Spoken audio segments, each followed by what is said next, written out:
Hey, everybody! How you doing? Here, this side Yash, and our special guest Charlie here. We are gonna talk about how to get predictable Facebook ad results and how to get predictable results with Facebook ads, even if you got slapped with the new iOS update. Thank you so much, Charlie, for coming on this call. For those of you who don't know Charlie, he actually came in our sessions previously as well, and he dropped some golden nuggets. People really liked it, but it was a while. I think we did it. I think last year, Charlie, correct? Yeah, we were doing it last summer, and it was great. We had a lot of these like dozens and dozens of people live Q&A. It was going on for hours. It was fantastic. Exactly. It was fantastic, and I got a lot of requests from people like, "Hey, we got to do it again." So we are here again. So for those, if you don't know Charlie, Charlie is one of the top 100 advertisers on Facebook in the world or in US. Technically, it's in the United States, but I haven't met 99 better people than me in the whole world. So we'll Awesome, say awesome. United States because that I can back up. Perfect. The top 100 advertisers in the United States. And he spent over more than $250 million on Facebook ads and seven-figure daily budgets on Facebook ads. And he's worked with clients like New Balance, CBS Television, Pizza Hut, Candy Crush, and all the big name brands that you have heard of, that you've seen a Facebook ad. Maybe you clicked on that ad. Maybe you bought it.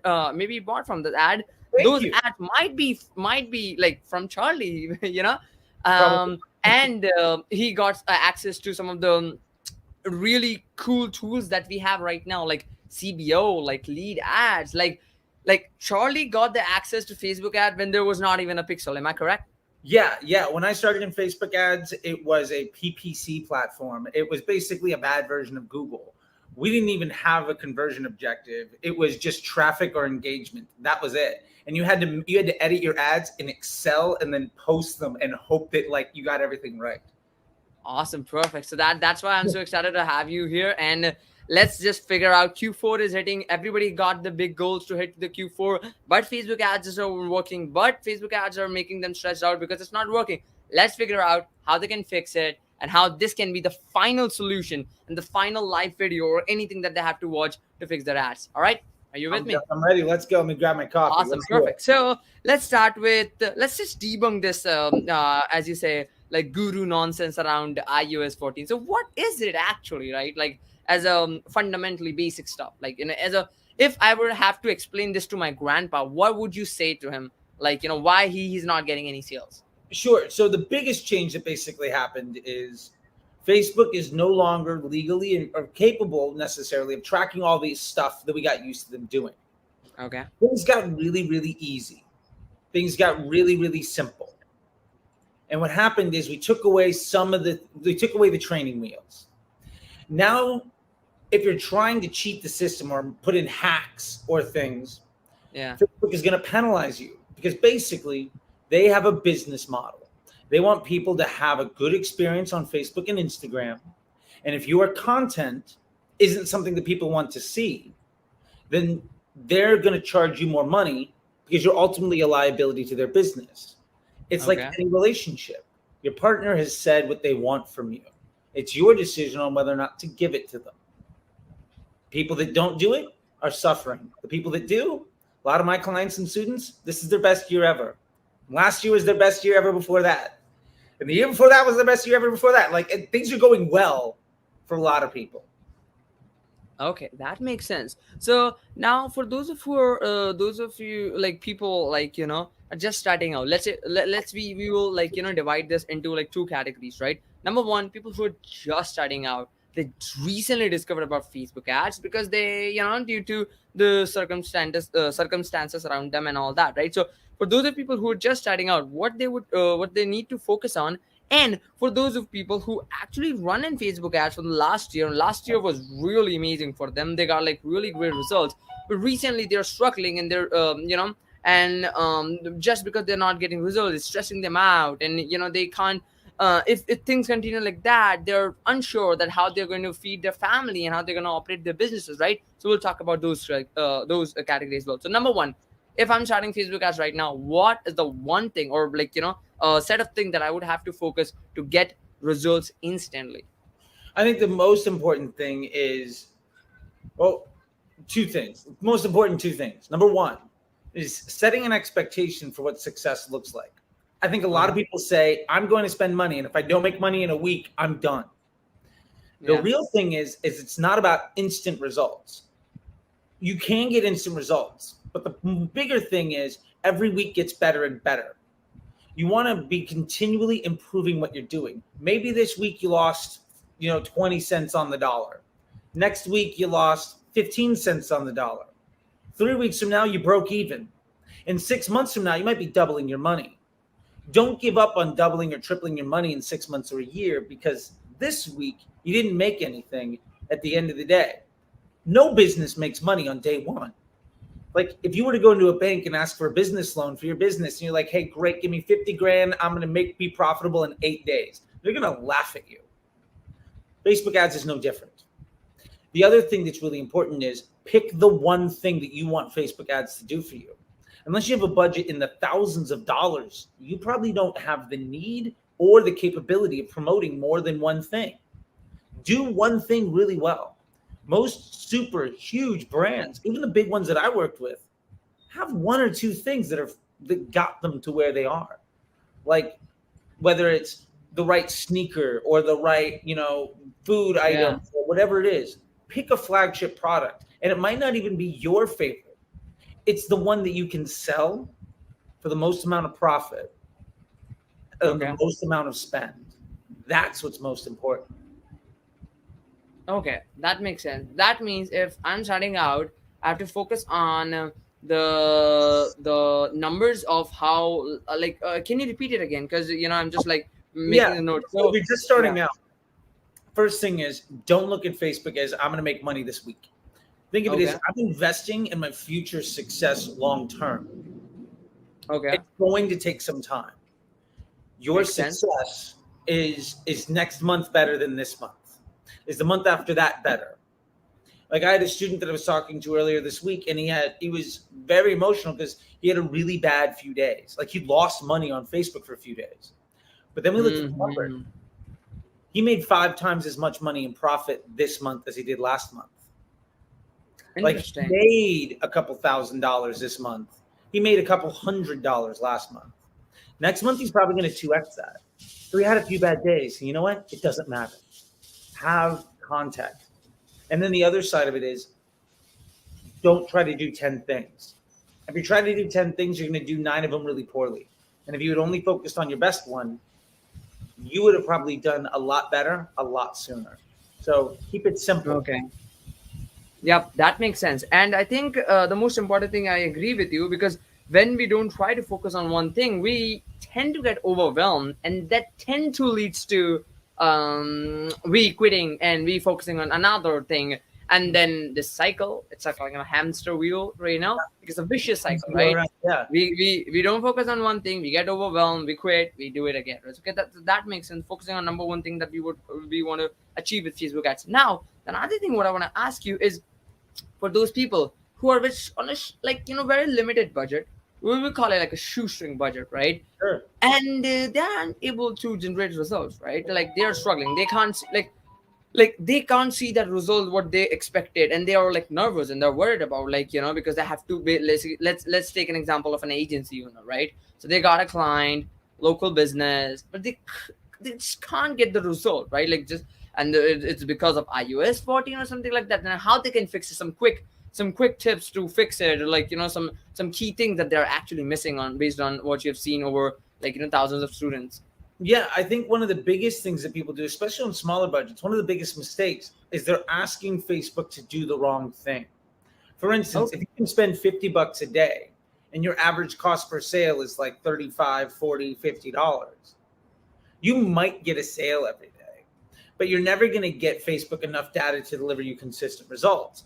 I would say, is it important for you to have Facebook be the salesperson, or do you want to get a lot of really good attention and traffic to your site so that your website can be the salesperson? Instead of Makes trying sense. to sell one thing a day, what if you got 50 to 100 people to your website? That might fundamentally change your success. And then you can let Google ads or email or other ways of converting that customer be successful. If you have a good business already, then getting more people to come into your website is only going to make you more money. Yeah. Don't rely on Facebook to do all of that work for you, because odds are it's not going to be able to. You're going to run out of money, and you're never going to be able to use the machine in the way it was designed to be used. So focus. If you don't have enough money to get a conversion campaign out of learning, try to get a traffic or a brand awareness campaign to a point where you're getting the highest quality traffic at the highest volume around a few ads, so all of your customers look and feel the same. And then you just work on your landing page and your email and your upsells and all of that until you're making so much money doing that you can afford to go back to Facebook and do the conversion campaigns. Just don't put the cart Makes before the horse, sense. all that stuff. Makes sense. Makes sense. Okay. Now, sometimes like people get stuck with the ad account bans, right? It's pretty common in the, like, I call it like Facebook ads la la land, right? Like, it's pretty common. Like the ad account, man, we are getting some questions as well, we'll cover those as well, but what is the best possible way to avoid ban hammers from Facebook? Yeah, I think there's three big reasons that accounts are getting banned. And just because I've seen it happen a million times. Number one is not abiding by Facebook's terms and services. And that's a big, big issue. Now, you might not be selling something, your ad might be compliant, but if there's something on your site that isn't, you're going to get in trouble. Facebook looks to anywhere somebody can get on your website within 3 clicks. They can get to pretty much any page on your website if it's well designed within 3 clicks. Like, oh, I saw this thing, cool. I'm going to go home. I'm going to hit blog. I'm going to hit this thing, and then boom, now I'm on some web page selling something or talking about some word that I'm not allowed to actually use. You're going to get in trouble. Number two is if your ads are constantly having bad reviews. So if you're giving people a bad experience on the platform, then you're going to get in more and more trouble. And eventually, so if you're saying I've got ads that are mediocre, I'm not selling them. What I'm going to do is I'm going to go to a million audiences. I'm going to try some bidding models. I'm going to try to force them in front of people. Facebook's basically saying you're a liability to our success. And instead of doing a better job and treating us as a partner with integrity, you're now just trying to force a bad experience on a bunch of people. We're not going to let you play anymore. And then the last thing has to do more with customer experience. If you aren't able to deliver the product as described, or if there's a big issue in delivery, or if the product doesn't look good and things like that, Facebook is seeing customer feedback. And again, if you are a liability to their success because your ad is something that people think is a scam or something that is going to take advantage of them, then you aren't going to get banned from the platform. And that's a really important thing to remember. It's about the quality of your partnership. Those are the three biggest things that people get in trouble with all the time. I would say that's 90% of account bans. Okay, that makes sense. Then my question is, I see you're talking about a lot about estimated action rate. So I see you're also like changing the definition about estimated action rate. So for those of you who don't know, what is an estimated action rate, which is like, how Facebook defines to charge you, right? So is there any, like, I see the Facebook page score in that definition. Is that like, is that a new thing that Facebook like introduced? So the definition of estimated action rate, you're saying? Yep, yep. Yeah. So the thing is, it's been an internal term that Facebook has used for a long time. Uh, they've been public about it occasionally, but the issue is they haven't really well defined it to the public. So I'm trying to tell people what the internal definition of this stuff is. And the honest truth is the product team considers it one thing, the measurement team considers it something else, the engineering team calls it something else. But there is similarities around all of them. And that similarity is in the branded estimated action rate to be a good business partner to Facebook. And those are the types of things that I really try to teach people. Okay, okay. So is that the page score thing is a new thing that you like they introduced? No, so the page score has been around for a long time. It was called page score or user score or advertiser score. Again, depending on the product team, the engineering team, or the reps. But Yeah. ultimately, it's just a matter of, are you a good business partner to us? Yes or no? So really it comes down to your what you pay in the auction is how much you're willing to spend. That's your budget. Estimated action rate. How good is your ad at delivering a positive user experience, and how much do our people like to see it? And number three is the paid score, advertiser score, user score, that element. is how good are you of a business partner to us on the whole? And that really is how Facebook determines what to charge you to do business. If you do good by all of those things, your CPMs might be $10. If I do really bad by all of those things, my CPMs might be 50 for the same ad to the same person in the same audience. Makes sense. So is it best to sell within Facebook shopping rather than to send to your website? Somebody asked here. Yeah, I think it's good. I think there's something valuable there. The issue is, I think that Facebook shopping, while it's really interesting and cool right now, you don't have nearly the after the click value that you do when you send somebody to your store. You're not getting them in retargeting for other channels. You're not getting them potentially into your email, even if they don't buy. You're not able to see the customer flow through your website. So I really think that Facebook shopping is magnificent and there's a great place for it. But it's a piece of the puzzle, not the whole thing. I would rely it as maybe 10 to 15% of what I'm relying on. But you're not going to be able to retarget on Google or Pinterest or YouTube or put anything that you're doing that's not on Facebook, which is what Facebook wants to do. They want to keep you there, and that's fine. We want people on Facebook to be happy, but we're using it as a tool for the rest of our business as well. Makes sense. Makes sense. Makes sense. So okay. So now my question is, how? What are the best practices to work for Facebook rather than work against Facebook? Meaning, what to do, what to say, what not to do to make sure that our ad Facebook likes and Facebook wants to promote our ad. Facebook wants our ads. Facebook want ads like us as opposed to like Facebook punishes us. Facebook is against us. How to not go against Facebook, because if we go against the machine, what happens, right? We struggle. So Yeah. Um, One of the biggest ways of doing this is using dynamic creative, putting in a few good options, and then seeing what Facebook wants to do. I think one of the biggest mistakes is people also, if they use dynamic creative, they load in 5 headlines, 5 copy, 10 different creatives. That is 250 options. There's no way you're going to have the budget for Facebook to really understand what's good and bad. But if you keep it to like 10 or 20 total variations within the system, and you run that and you see what works, what doesn't, then the next time you run it, you'll be like, hey, this thing didn't work. I'm not going to do it again. This thing did work. How can I improve upon it? And every test, even if you have losers and winners, all of your losers are telling you either what you can do better or what you should never do again. And your winners are telling you what you should repeat or what you don't need to solve for anymore. But using dynamic creative will help you allow Facebook to put the pieces together in a way that they like. Like, you might have really good ideas, but a couple of those combinations and you made all the ads just building a bunch of posts were really bad. But if you let Facebook say, hey, look, Facebook, here's the 3 pictures I have, my 2 headlines, my 2 primary texts, put them together any way you want. The odds are you're going to get at least 1 or 2 things out of there that Facebook likes a lot better than others, right? So there's a contrast. Some things are going to be really bad, some things are going to be really good. But you're not forcing Facebook to spend on the things that are really bad. So your chances of success are a lot higher. makes sense. Makes sense. Okay, so it's just giving Facebook more options to select from, so that they so okay, that makes sense. Just so that they understand what's the good option or the bad option is. Okay.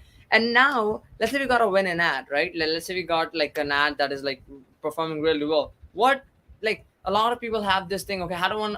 Okay, we are getting like 5 sales out of it. We want to get 10 sales. What do we do? Do we just take that ad, put in another campaign, put more budget to it? What should we do to Yeah, I scale think it? one of the worst things that you can do is duplicate that ad set, duplicate that campaign, spend more money, but in more places. And I think that's one of the worst things that people can do, because what you're doing is you're trying to keep you're hiring more salespeople and you're keeping them dumber. Because Facebook is a machine learning platform, the data is what lets Facebook have a really stable and consistent result. So that's what you shouldn't do. What should you do? What you should do is don't think of this is my best ad. I want to spend as much money as possible on it. If you have a campaign with 3 or 4 good ads in it, what you should do is find a way of replacing the worst ad with one that's better. If you can consistently replace, if you can improve upon your worst thing, every chain is only as strong as its weakest link. Let's make the weakest link stronger. The entire chain gets better. Instead of having all of the stress put on the one strongest link, it's never going to be able to hold up. If you have a factory where you got like 5 or 10 employees, some of them can make 10 things a day, some of them can make two. If you fire everyone that can't make 10, and then you make the 2 or 3 that can make 10 and tell them, hey, I want you to make 30, they might be able to, but they're going to do a really bad job at it. And the same thing happens with Facebook. Remember that equation of budget, estimated action rate, and page score? The amount of money that ad can spend might only be profitable at $50 a day, 500 a day. But if you ask it to spend 200 or 1,000, you're breaking the algorithm. And that's what really hurts, is you're putting too much stress on your employees. Don't ask your best employees to do all the work. Make your worst employee better or replace them. That's the biggest thing. Become more efficient, and you'll get more results without even having to increase your spend. Okay, that makes sense. By the way, a lot of people really like that fireplace. Yeah, thank you.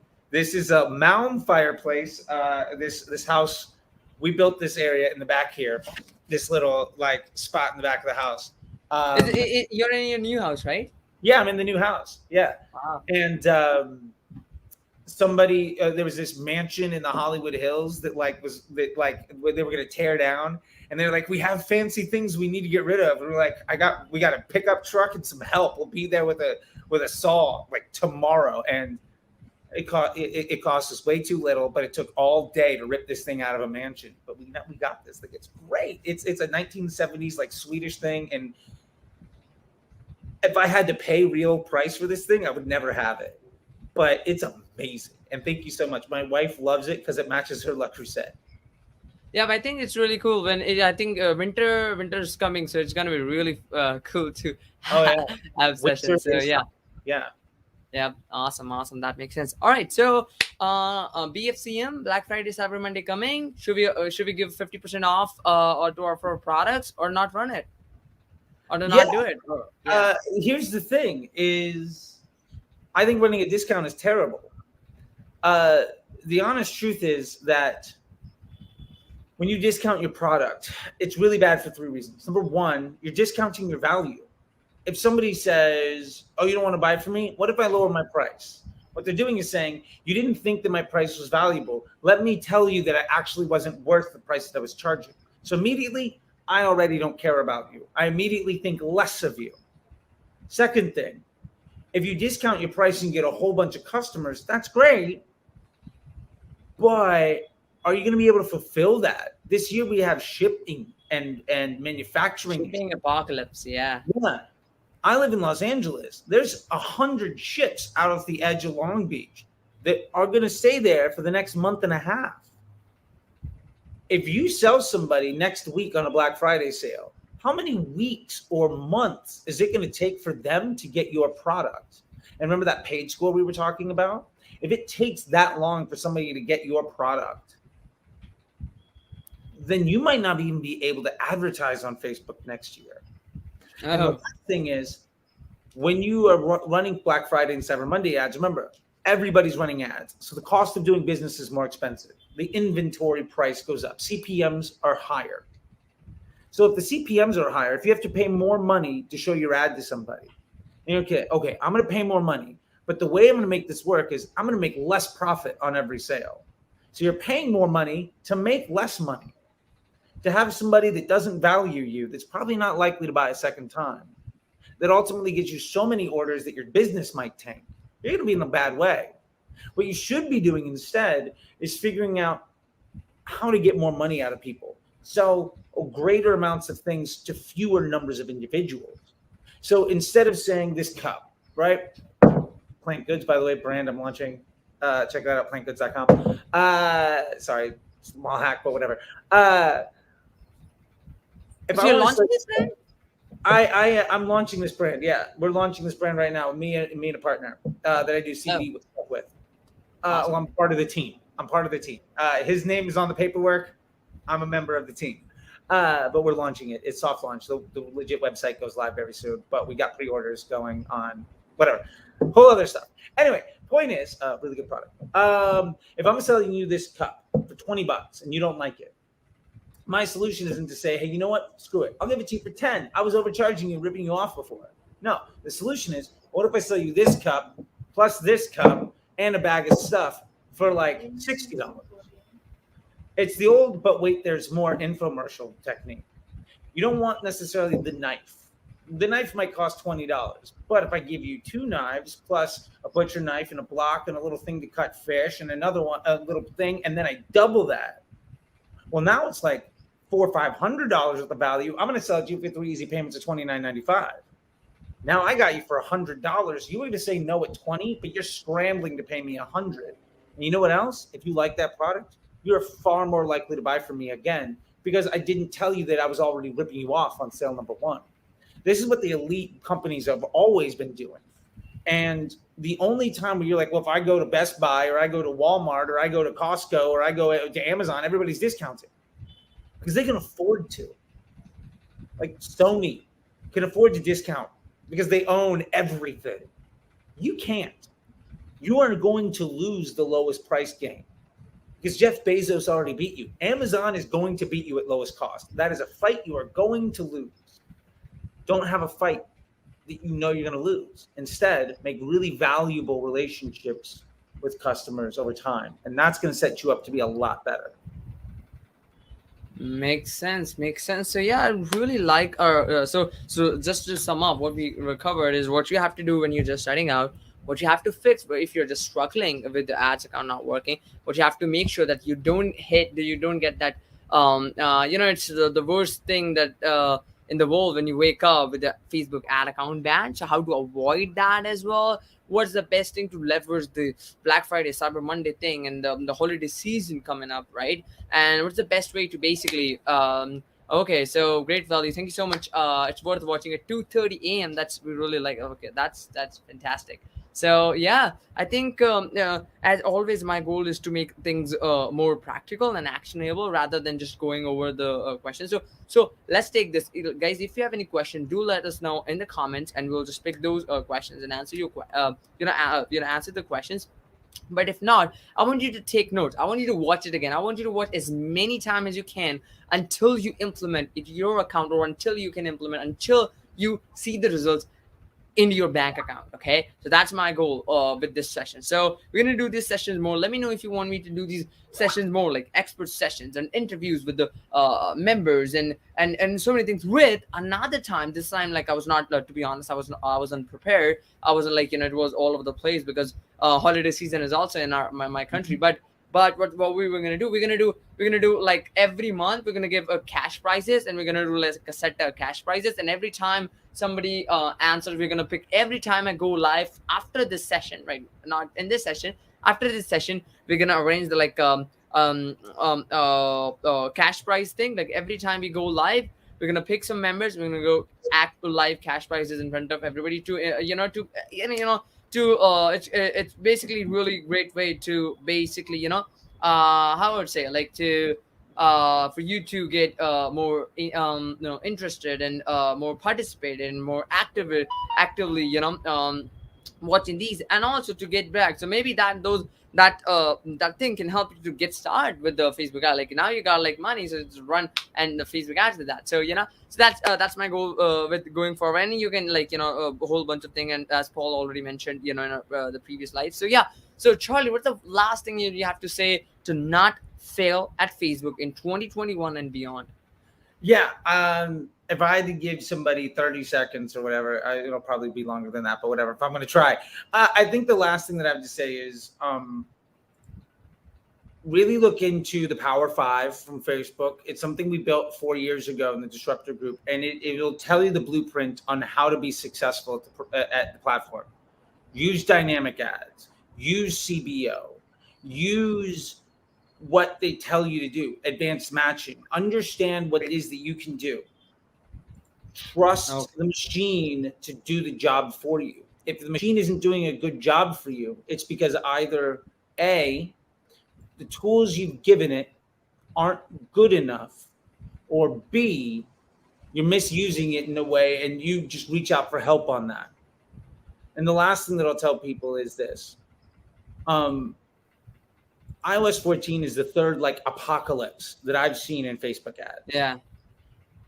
And this is amazing for us because what happened the last two times was, and we call this market cap on Facebook, the amount of money that people spent on Facebook when the Pixel was invented, which, by the way, the Facebook Pixel being dropped in conversion campaigns where you no longer use Facebook as a traffic platform was 10 times the problem that iOS 14 was. This basically meant every single advertiser had to relearn how to use the platform.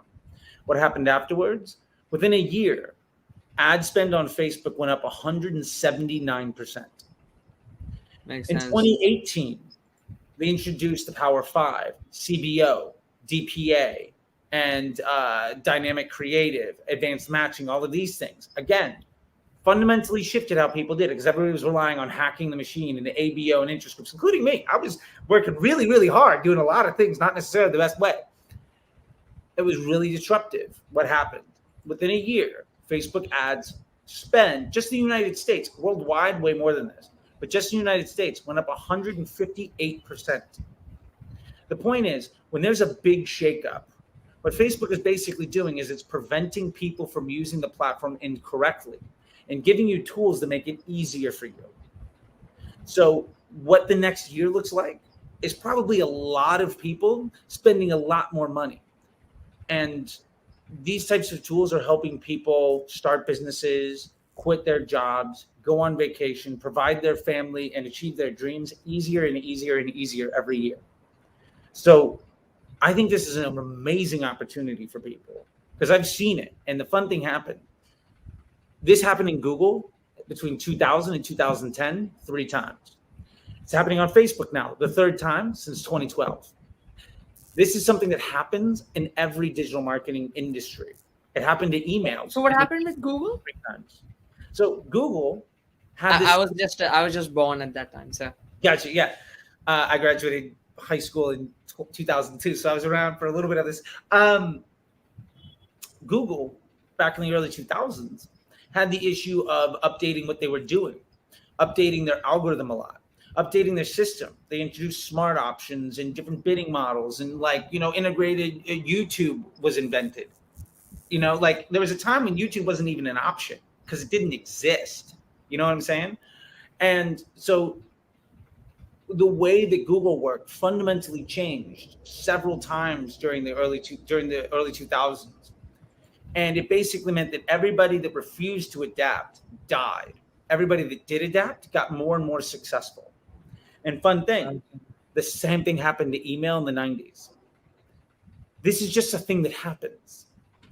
And I'll bet you we're going to see something happen on one of these other platforms really soon. There's going to be a huge shakeup in Pinterest or TikTok or Snapchat or something. Because that's just what happens. This is just the way of the world. And when this change occurs, the people that adopt it, the people that move with it, the people that take advantage of this opportunity are ridiculously successful. And the people that fight it always lose. So it's not even a choice of do you want to do this? It's just a matter of how long do you want to fight a losing battle? And that's kind of the big thing here. So I think it's a great opportunity. And if you don't know how to do it, we can help you. And I just want people to be successful. My biggest motivation, like I tell people all the time, is I want you to have less stress and more success. It's completely easy. I've been there and done all of the things. I feel good at night. I put my head on the pillow and go to sleep with a very nice head because I know I'm helping people change their lives for the better. And that's why I do this. That's fantastic. And thank you so much for sharing all the golden nuggets. And thank you so much for coming. I think we'll do it another one like this one, in coming weeks or in the few weeks. But yeah, thank you so much, Charlie, for coming in. By the way, where they can find you? Like, are you on TikTok? Are you on Twitter? Are you so you see here, it's Charlie CT the Disruptor. You can find me there on TikTok, on Twitter, on Instagram. You can also find me the Facebook Disruptor on YouTube. You can just type in Facebook Disruptor into Google, and you're going to go to my website, and there's links to all sorts of different things. But I'm pretty much everywhere, thanks to my great assistant. His name is Jake. He makes sure that everything I have to say goes into several places. And that if I miss a DM or something, he's like, "Hey, look, somebody needed your help. Like Jeremy DM'd you an hour ago. Where are you?" Like, so I have help that helps me make sure that I'm everywhere. But on my YouTube, there's hundreds of hours of video. On Twitter, I'm posting dozens of times a day. My Instagram account posts several posts every single day, reels, long form videos, interviews, lessons. So I'm basically everywhere. And even on Pinterest, if there's a spot where I can put content, I'm going to try to be there because there's probably somebody there that needs my help. And so you can Awesome. find me just about anywhere possible. And don't be afraid to introduce yourself and say, "Hey, I saw you with Yash. I'd love to talk with you." And hey, we know a couple of people that have been long time Yash followers that have been working with me too lately. Like shout out to Denise and Linda that went through my MBA program. And it's just really great to work with a lot of good folks. Awesome. So, yep. So you can guys go to the website, check out like deep dive videos on the YouTube channel, right? CD the Disruptor on Facebook Disruptor YouTube channel. So yeah, thank you so much, Charlie, once again, and thank you so much, guys, for spending your precious time with us till the very end. We really appreciate it, guys. We want your success, less stress and more success. Charlie said it.